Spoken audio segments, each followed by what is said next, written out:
हाय बच्चों, online study में आप लोगों का स्वागत है। मैं असिस्टेंट प्रोफेसर सरिता शर्मा आप लोग के समक्ष फिर से नए टॉपिक के साथ प्रस्तुत हुई हूँ। आज का हमारा टॉपिक है भाषा कौशल। भाषा कौशल क्या है, थोड़ा सा जानते हैं इनके बारे में, फिर प्रकार देखेंगे इनके। भाषा कौशल जिसके माध्यम से हमारे भाषा का विकास होता है उसे कहते हैं भाषा कौशल। अब देखते हैं भाषा कौशल के प्रकार कि कितने प्रकार है भाषा कौशल के। नंबर 1 है श्रवण कौशल, नंबर 2 है पठन कौशल, नंबर 3 है लेखन कौशल। तो आज हम देखेंगे पहले श्रवण कौशल, फिर नेक्स्ट वीडियो में देखेंगे पठन कौशल, इसके बाद फिर लेखन कौशल। श्रवण कौशल क्या है? जैसा कि हम जानते हैं श्रवण कौशल से आशय है सुनने से संबंधित कौशल, जिसको हम सुनते हैं, सुनकर किसी के द्वारा सुनते हैं, सुनकर क्या करते हैं हम बचते हैं, वो हमारा हो गया श्रवण कौशल। श्रवण भाषा सीखने का प्रथम चरण है तथा भाषा सीखने के चारों कौशलों में श्रवण प्रधान है। इस प्रकार श्रवण कौशल ही अन्य कौशलों को विकसित करने का आधार है।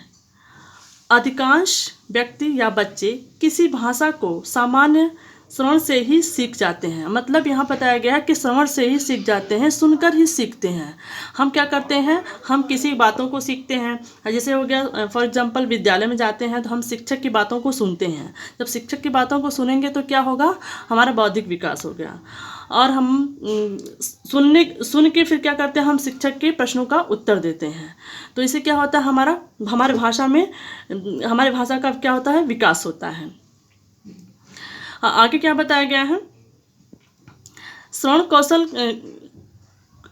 कौशल के पूर्णतः विकसित करना इसलिए भी आवश्यक है क्योंकि इसे पूर्ण विकास के उपरांत ही शेष 3 कौशल, मतलब 3 कौशल कौन कौन से हैं, बोलना, पढ़ना तथा लिखना विकसित किया जाता है।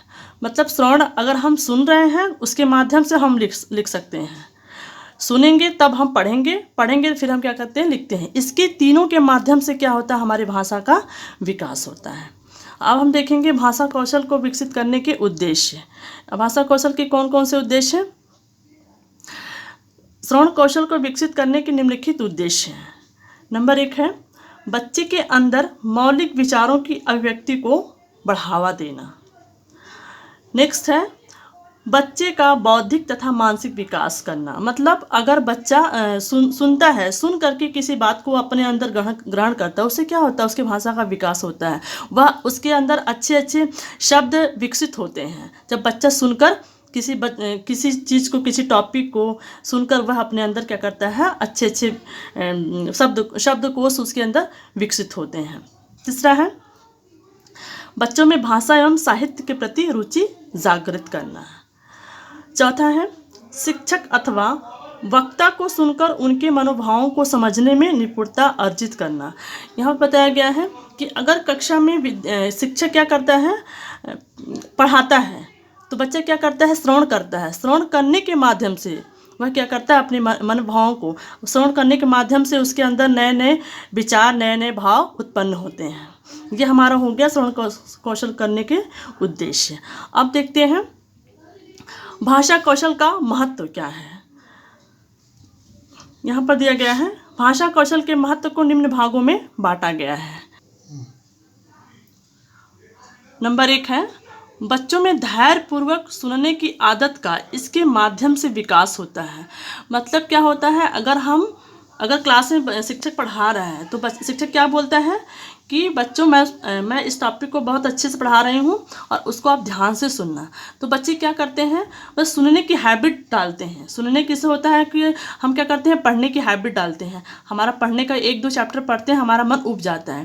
तो इसके लिए क्या करते हैं, हम क्या करते हैं, कोई कहानी से शुरुआत करते हैं कि हम इस कहानी से शुरुआत करेंगे, पढ़ने की हैबिट डालते हैं, जिसे बोलते हैं पठन।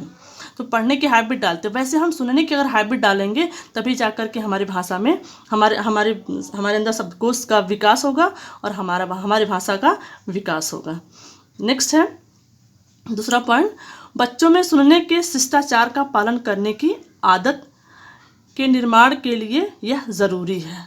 मतलब कि अगर क्लास में शिक्षक कुछ बता रहा है तो बच्चे मतलब पहले क्या बोलते हैं कि आप हम जो बता रहे हैं बहुत अच्छे सुनना, क्योंकि हम इससे क्वेश्चन करेंगे। शिष्टाचार, कुछ बच्चे क्या होते हैं, शिक्षक अगर क्लास में पढ़ाते हैं तो कुछ बच्चे क्या करते हैं, उसको अनसुना कर देते हैं। क्यों करते हैं? क्योंकि पढ़ाने का जो तरीका है वो अलग अलग सबका होता है। तो शिक्षक को भी चाहिए कि वो जो पढ़ा रहा है उसको मतलब ईजिली तरीके से बच्चों को बताएं, ताकि बच्चों का अच्छे से मतलब भाषा का विकास हो सके। तीसरा है, यह कौशल बच्चों में वक्ता को भाव, विचारों तथा तथ्यों का मूल्यांकन करने के लिए महत्वपूर्ण है। मतलब यह कौशल क्या बताता है बच्चों में, वक्ता को, मतलब अगर बच्चा सुनेगा, श्रवण कौशल, कहीं भी कुछ भी सुनेगा, फॉर एग्जांपल कहीं कुछ भाषण हो रहा है, कोई स्पीच दे रहा है, तो सबसे पहले हम हैबिट डालें सुनने की। अगर हम सुनेंगे तो क्या होगा, हम एक अच्छा वक्ता बनेंगे, एक अच्छा लेखक बनेंगे। सुनेंगे तभी हम लिख पाएंगे, सुनेंगे तभी हम किसी के सामने अपने भावों विचारों को प्रकट करेंगे। इसी के माध्यम से हमारे भाषा का विकास होगा। अब देखते हैं श्रवण कौशल करने की विधियाँ। कौन कौन सी विधियाँ हैं? नंबर 1 है श्रुतलेख, नंबर 2 है वाद विवाद, नंबर 3 है भाषण, नंबर 4 है प्रश्नोत्तर विधि, नंबर 5 है प्रवचन, नंबर 6 है सस्वर वाचन। अब देखते हैं श्रुतलेख क्या है। मैं 2-3 एक्सप्लेन कर दे रही हूँ, बाकी आप लोग अच्छे से पढ़ लेना क्योंकि पढ़ाई हूँ क्लास में। नंबर 1 है श्रुतलेख। श्रुतलेख शब्द क्या होता है? सुनकर लिखना। हम क्या करते हैं? सुनकर लिखते हैं, वही हमारा श्रुतलेख कहलाता है। यहाँ बताया गया ना कि विद्यालय में श्रुतलेख का विकास किया जाता है। सुनकर किसी लेख का संपादन करना ही श्रुतलेख कहलाता है। दूसरा है प्रश्नोत्तर विधि। ये क्या है?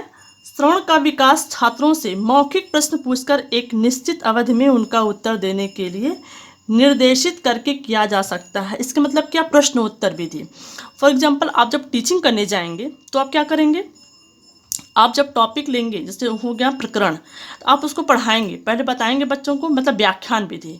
तो व्याख्यान विधि आप बच्चों से बताएंगे, बच्चों से कहेंगे कि आप ध्यानपूर्वक सुनना और इससे हम क्वेश्चन करेंगे। तो बच्चे क्या करेंगे? ध्यानपूर्वक सुनेंगे और फिर क्या करेंगे? आप उससे क्वेश्चन करेंगे। अगर बच्चे ध्यानपूर्वक नहीं सुनेंगे तो उसका जवाब बच्चे नहीं दे पाएंगे, जो आपका प्रस्तावना प्रश्न निकलेगा, जो आप टॉपिक पढ़ाएंगे, मतलब टॉपिक प्रकरण पढ़ाएंगे। अगर बच्चे ध्यानपूर्वक सुनेंगे तो उससे जो प्रस्तावना प्रश्न है अच्छे से बनेगा और टॉपिक निकलकर, प्रकरण मतलब निकलकर आ जाएगा। तो आपका प्रश्नोत्तर विधि कि आप ध्यान से कोई चीज़ को आप अच्छे समझाएंगे और बच्चों से क्वेश्चन करेंगे। बच्चे ध्यान से सुनेंगे तो उस क्वेश्चन का आंसर दे पाएंगे। ये हमारा हो गया प्रश्नोत्तर विधि। तीसरा है सस्वर वाचन। सस्वर वाचन क्या है? सस्वर वाचन के माध्यम से भी छात्रों में श्रवण कौशल का विकास विद्यालयों में किया जाता है। मतलब सस्वर वाचन करते समय छात्रों की व्याकरण अशुद्धियाँ तथा उच्चारण दोषों को तत्काल शुद्ध किया जाता है। मतलब शिक्षक बोलता है क्लास में कि चलिए आप उठकर थोड़ा सा पढ़िए।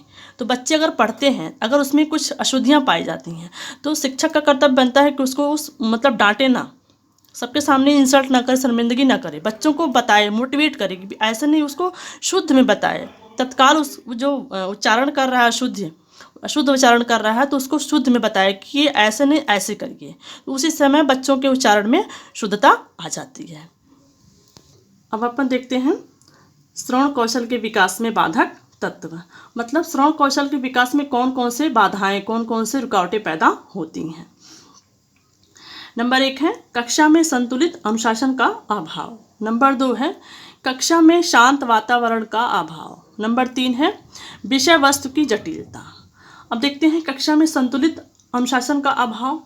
मतलब यहाँ पर बताया गया है कि कक्षा में मतलब कभी कभी होता है कि बहुत ज़्यादा कठोर डिसिप्लिन, कठोर अनुशासन होता है। तो कक्षा में ना कठोर अनुशासन होना चाहिए, बहुत ज़्यादा अनुशासन होना चाहिए, और ना ही बहुत ज़्यादा जटिल होना चाहिए। कक्षा में अनुशासन मतलब इक्वल होना चाहिए कि एक मतलब मीडियम में होना चाहिए।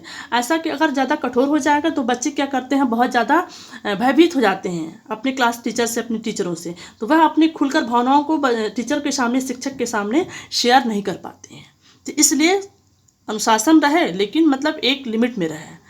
तो इससे क्या होता है, बच्चों का श्रवण कौशल का विकास नहीं हो पाता है। बच्चे मतलब जो भी अंदर उनकी प्रश्न होते हैं वह बच्चे अपने प्रश्न को खुलकर शिक्षक के समक्ष नहीं रख पाते हैं। ये हमारा हो गया कक्षा में संतुलित अनुशासन का अभाव। दूसरा क्या है, कक्षा में शांत वातावरण का अभाव, मतलब कक्षा में हमेशा शांत वातावरण होना चाहिए। क्यों होना चाहिए? इसलिए होना चाहिए, अगर शांत वातावरण रहेगा तो बच्चे क्या करेंगे, अपना ध्यान केंद्रित कर सकेंगे और अच्छे से वह सुनकर बातों को समझ सकेंगे, तभी उनके भाषा का विकास हो सकेगा। अगर कक्षा में हमेशा शोरगुल रहेगा, शांत वातावरण नहीं रहेगा, तो बच्चों का मन क्या होगा, बोझिल हो जाएगा, पढ़ाई में मन नहीं लगेगा, वह हमेशा मतलब स्कूल आने के लिए हमेशा कतराएंगे। तो इसलिए कक्ष में शांत वातावरण होना अति आवश्यक है। तीसरा है विषय वस्तु की जटिलता। कभी कभी क्या होता है कि जो हमारा विषय होता है वह बहुत कठिन होता है, तो इस वजह से क्या होता है, आप देखते हैं ना कि एक ही राइटर, एक ही बुक होता है, एक ही सब्जेक्ट होता है, लेकिन अलग अलग राइटर क्या करते हैं, उसका निर्माण करते हैं। तो कभी कभी ऐसा होता है कि वही बुक होता है, लेकिन कुछ राइटर का क्या होता है, बहुत लैंग्वेज क्या होता है, बहुत ईजी होता है, बहुत सरल वे में लिखा होता है। और कुछ जो लेखक होते हैं वो मतलब वही बुक इतना मतलब कठिन भाषा में लिख देते हैं कि बच्चों के समक्ष बहुत ज़्यादा कठिनाइयाँ उत्पन्न हो जाती हैं। तो इससे क्या होता है, तो अगर शिक्षक कक्षा में पढ़ा रहा है तो उसको अपने भाषा में बहुत सरल तरीके से बच्चों के समक्ष एक्सप्लेन करें, मतलब प्रस्तुत करें। ये हमारा हो गया श्रवण कौशल के विकास में बाधक तत्व। नेक्स्ट है श्रवण कौशल के विकास में बाधक तत्वों को दूर करने के उपाय। अब मतलब बाधक ये हो गया, रुकावटें पैदा कर रही हैं बच्चों में। अब इसके उपाय कौन कौन से हैं देखते हैं। नंबर एक है कक्षा में उचित नियंत्रण रखना। नंबर 2 है मौखिक कार्य को प्रोत्साहन देना। फर्स्ट है में उचित नियंत्रण रखना, मतलब क्या है, कक्षा में अगर आप हैं, शिक्षक पढ़ा रहा है तो अपने आप को क्या करना, कंट्रोल करना। ऐसा नहीं कि शिक्षक पढ़ा रहे हैं, कक्षा में उचित नियंत्रण रखना मतलब क्या है कि अगर शिक्षक पढ़ा रहा है तो कक्षा में ऐसा नहीं कि मतलब बहुत ज़्यादा शोरगुल करें, अपने आप को कंट्रोल करें कि हम शिक्षक की बातों को ध्यानपूर्वक सुने। अगर ध्यानपूर्वक सुनेंगे तभी हमारी भाषा का विकास होगा। दूसरा है मौखिक कार्य को प्रोत्साहन देना। यहाँ पे क्या बताया गया कि अगर कक्षा में बच्चा पढ़ रहा है, शिक्षक बोल रहा है पढ़ने के लिए, तो बच्चा क्या कर रहा है, मौखिक कर रहा है, पढ़ रहा है, तो शिक्षक का कर्तव्य बनता है कि बच्चों को प्रोत्साहन करें। ऐसा नहीं कि कुछ अगर गलत भी हो जाए तो उसमें बच्चों को डांटे नहीं, सबके सामने मतलब डिमोटिवेट ना करें, बच्चों को प्रोत्साहन करें, बच्चों को मोटिवेट करें, प्रेरित करें कि नहीं बेटा ऐसे नहीं ऐसे। क्योंकि अगर हम बच्चों को प्रोत्साहन देंगे, प्रेरित करेंगे तो बच्चों का मनोबल बढ़ेगा। तो आज का टॉपिक मैं समाप्त कर रही हूँ और कल नेक्स्ट वीडियो में बनाऊँगी, और इसको बहुत अच्छे से आप लोग पढ़ लीजिएगा। Thank you.